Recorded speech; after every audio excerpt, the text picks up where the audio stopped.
showing up so early in the day and everything. The only reason that we can play 2 shows in the same day at Bottom of the Hill is because we've been playing in Oakland and San Francisco for the last 4 years, and a lot of those shows were in front of not very many people.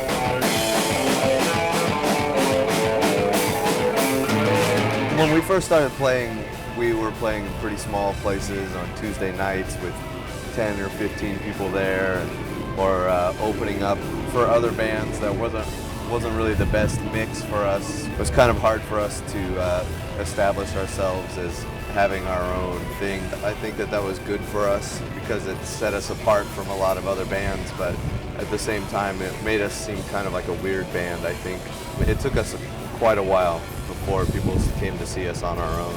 We just started touring right away, and that was kind of the goal all along, is just to get out and go on tour and have a good time and be in a band and put out records. Mostly been us just going out and, you know, hitting a city like the same, you know, 3 times in a year or whatever. We started touring and putting out music super early, and before we were even had really developed like our sound so much. And a lot of people will try and tell you that, well, if you don't have anything out, there's no point in touring and things like that. And I think that's completely wrong. I think that if you're gonna be in a band, you should always be working at doing what a band does, which is touring and playing and writing music and putting out music. It's not like we ever actually planned. Like, we started from the beginning, we had a set up strategy, you know, like a timeline that this is where we're gonna be in 5 years or anything like that. It's like, we tour because we like to do it. We have fun playing and have fun hanging out and doing that stuff. So I think that should be the first priority.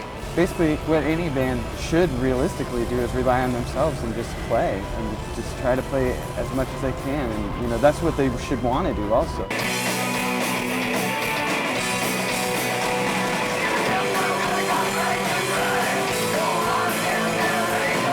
There was a woman named Meg Watjen who put on shows at an all-ages venue in Seattle called the Velvet Elvis that got a job at Sub Pop and told Jonathan Poneman that he should go see us, and he came and liked it. And then we developed a relationship with them. In that way, it was kind of easy for us because we had someone that knew us, that wanted us to be on the label. So it wasn't a very obscure kind of discovery story or anything like that. It kind of happened from the inside, I guess. Sub Pop was our first experience with dealing with an actual record company. So just like anybody else, we're just learning as we're going and stuff. We learn like what that means to be on a record label and how the whole thing works and everything. So Sub Pop is like an awesome place for us to like learn how to interact with like a record label and what they actually can do for us and what we need to do for ourselves. Being on Sub Pop hasn't necessarily made it easier for us to be where we are. Most of where we've gotten is from us touring as much as we do and putting in as much work as we can. So what it really comes down to is just touring and working and being in a crappy band for a long, long time. Personally, like, we've exceeded my expectations by a lot, and so anything beyond what we've already achieved is just like exciting, and I think we're in a really good place right now, and I don't think we need that very much.